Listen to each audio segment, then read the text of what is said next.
She was sold like a debt receipt, her name written in her father's handwriting on a Mafia contract. But when Korea's most feared crime lord looked her in the eyes and she didn't flinch, something in him cracked open that had been sealed shut for 10 years. The envelope arrived on a Tuesday. Adora saw it before her father did. Thick, black-edged, sealed with red wax pressed into the shape of a crescent moon. The kind of envelope that didn't carry good news. The kind that carried consequences. Her father, Kwon Dae-jung, sat at the kitchen table of their cramped Seoul apartment, staring at it like it might bite him. He was 54 and looked 70. His hands shook. They'd been shaking since Mama left, since the gambling started, since the debts began stacking like bricks on a grave. "Appa?" Adora said carefully. "What is that?" He didn't answer. She sat across from him. The fluorescent kitchen light buzzed overhead. The refrigerator was almost empty. Her younger sister, Minjung, was asleep in the next room, oblivious, dreaming the way only 19-year-olds could. "Tell me," Adora said.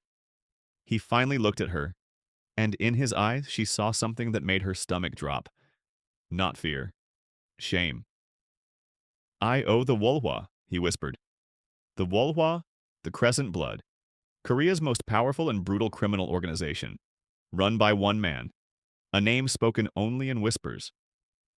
Shihwan. "How much?" she asked, her voice steady even though her chest was collapsing. "Everything." His voice cracked.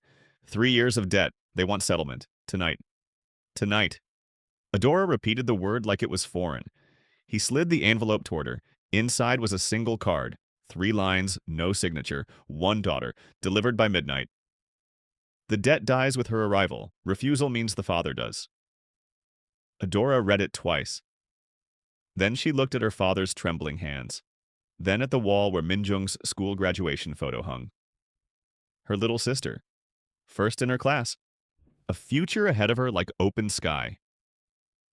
Adora stood up, folded the card, put it in her pocket. "Which address?" she asked. Adora didn't cry. She packed a small bag, braided her hair, and walked out into the Seoul night like a woman going to war, not to surrender. If your father made this choice, would you walk through that door to save him or walk away? Comment, "I'd go" or "I'd run." Let's see who's built different. The Wolhwa headquarters wasn't what Adora expected. No dark alley. No warehouse. A tower. Glass and steel rising 60 floors above Seoul's Han River district, lit like a cold star. The kind of building that made you feel small before you even walked in. 2 guards met her at the entrance, silent, massive. They scanned her bag, said nothing, and escorted her into an elevator that moved without sound. The doors opened on the top floor. 1 room, floor-to-ceiling windows. Seoul sprawled below like scattered jewels. At the center, a long obsidian desk. Right, and behind it, Shihwan. He wasn't what rumors described. Rumors said monster. What Adora saw was worse, and a man so controlled he looked carved from stone. Late 30s, sharp jaw, dark eyes that caught light like blades. A charcoal suit, top button open. Still as a held breath. He didn't look up immediately. He was reading something, making her wait. A power move so obvious it almost made her laugh. Almost. When he finally raised his eyes, he did what every man before him had done. Swept his gaze over her, expecting to find fear. He found Adora staring directly back at him. Silence stretched between them like a wire pulled too tight. "You were supposed to send Kwon Minjung," he said. His voice was low, precise, like a blade finding its edge. "My sister is 19, Adora said. "I'm 26. I'm the better trade." Something moved behind his eyes, gone before she could name it. "Kneel," he said quietly. The room held its breath. Adora tilted her chin up instead. "I was sold," she said, "not broken." Shihwan expected a scared girl. He got Adora. Comment, "She's built different if you already love her." The silence after her words was dangerous. One of the guards behind Adora shifted. She heard it, the soft movement of someone reaching for something at their hip. Her pulse spiked, but she didn't move, didn't blink. Shihwan raised one finger. The guard went still. He stood slowly, Ma walked around his desk with the unhurried pace of a man who had never once needed to rush because the world always waited for him. He stopped 2 feet from Adora. Up close, he was even more unsettling. He smelled like cedar wood and cold air.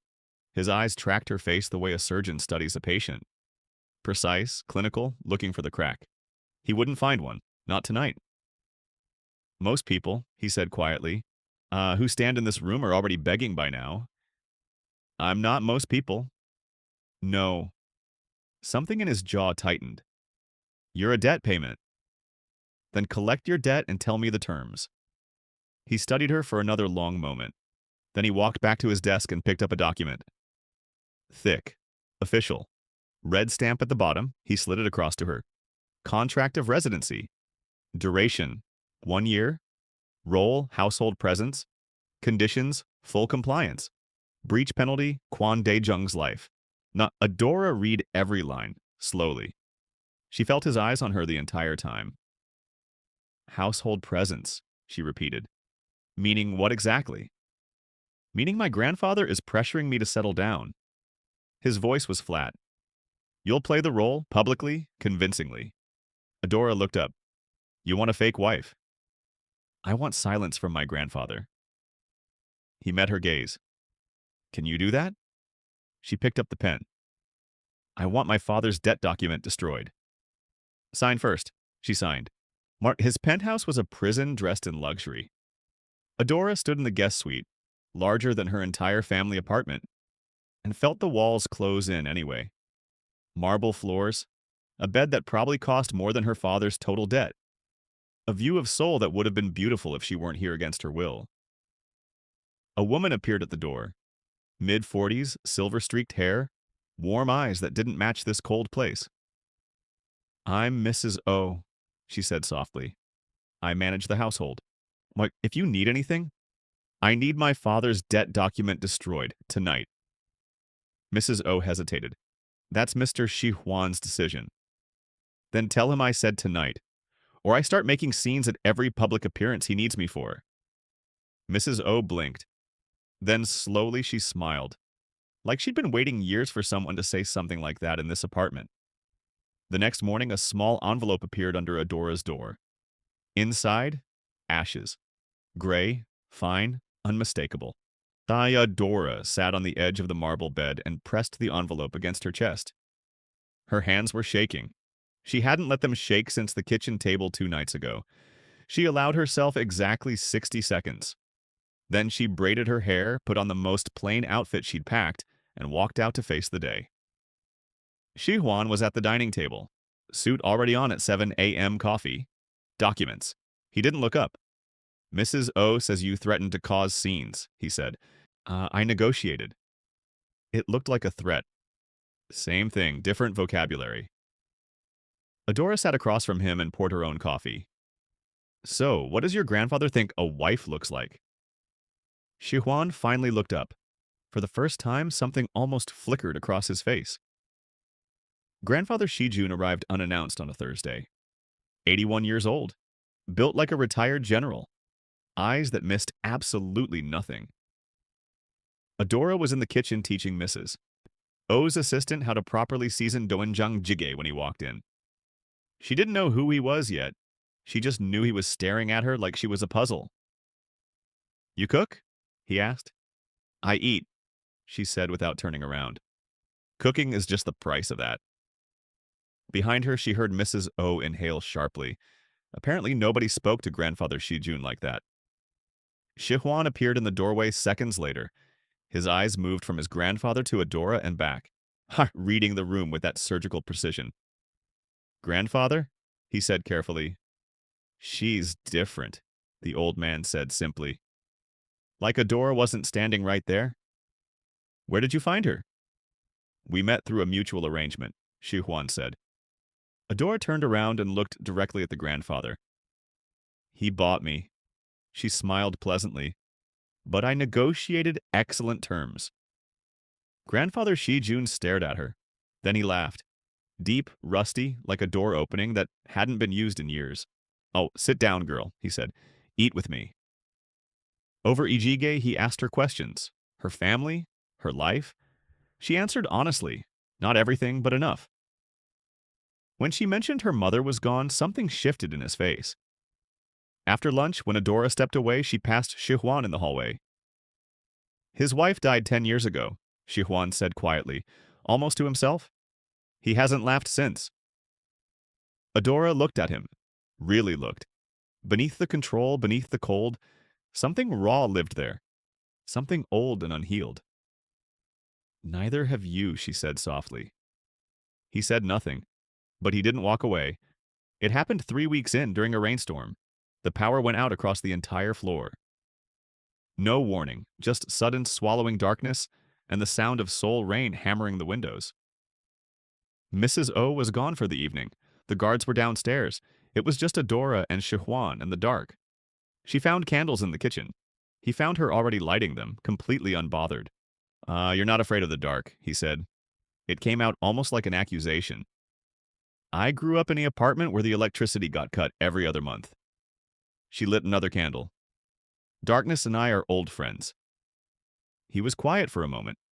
Then he sat down on the kitchen floor, right there against the cabinet, suit and all, like the darkness had taken something from him he usually kept standing. Adora looked at him, then sat down too. They talked. Not about contracts or appearances or grandfathers, about real things. She told him about her mother's hands, how they were always warm, always moving, always making something from nothing. He told her his mother used to hum while she cooked. What song? Adora asked. He paused, then hummed 3 quiet notes. Adora's breath stopped. It was the same lullaby she hummed when she was scared, the one her own mother had taught her, an old Jeju folk song that nobody under 60 knew anymore.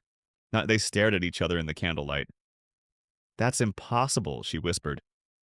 My mother was from Jeju, he said slowly. So was mine. The silence between them transformed.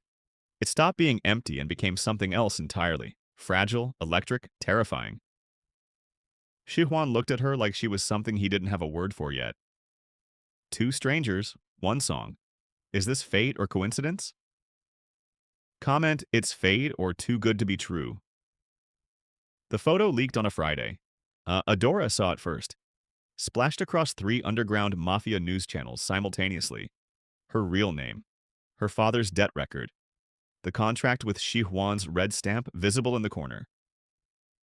Wolhua boss takes debt bride. Who is the girl he's hiding? Her phone rang. Min Jung, screaming. Their father's name was in the article, their address, their faces. Adora was already moving toward Shihuan's office when she heard his voice through the door, cold and clipped. Talking to someone on the phone. Handle it. Erase everything traceable back to me. A pause. The girl's exposure is collateral, not my priority.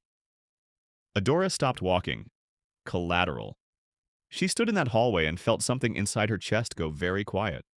The dangerous kind of quiet. The kind that comes right before something breaks beyond repair. She opened the door. Shihuan turned, saw her face, understood immediately. She had heard. Oh, Adora, my family's faces are published on Mafia channels, she said. Her voice was deadly calm. My sister's school address is 1 search away, and I am collateral to you. That's not what I... Say it again. She stepped closer. Look me in my eyes and tell me I'm not just a debt receipt to you. He opened his mouth, closed it, because he couldn't say it, and they both knew why.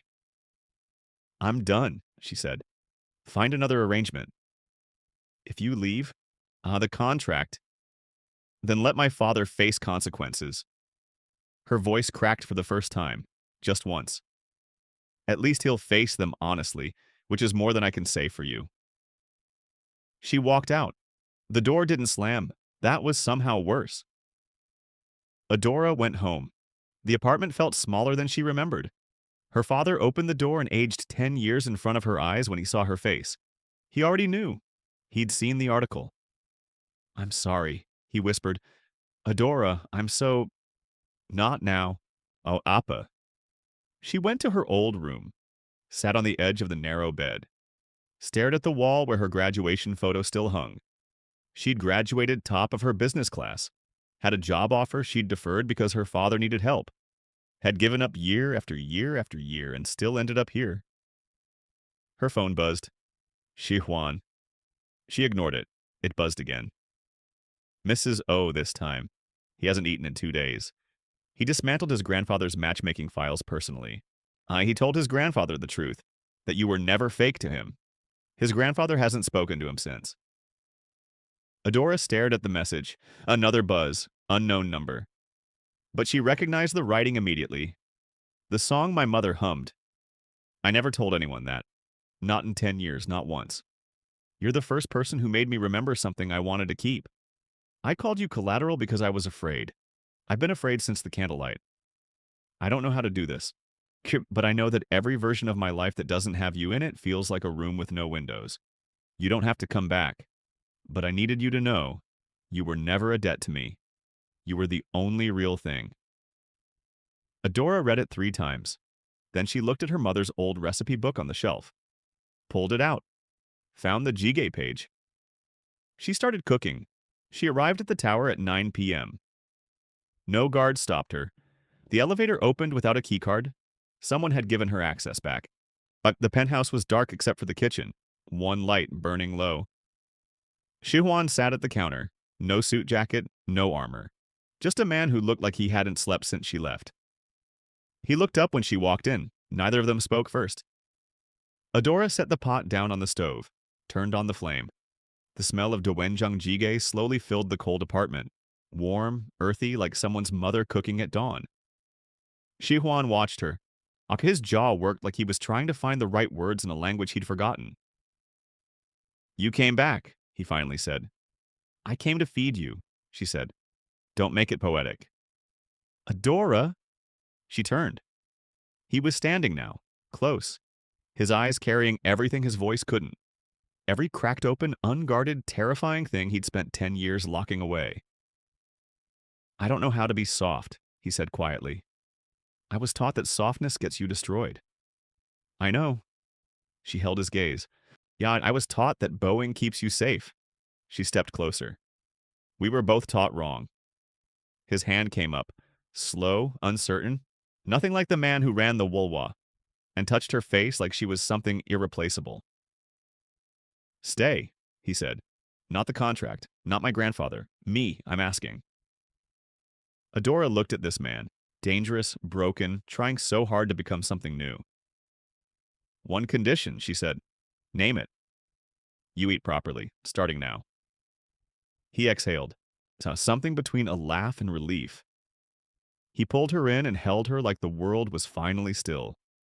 She was sold to settle a debt. But the only thing that got settled was the 10 years of silence inside him. Broken open by a girl who refused to bow, and a song they both knew from home. From debt receipt to the only real thing he'd ever known. Comment they deserved each other, if this story wrecked you.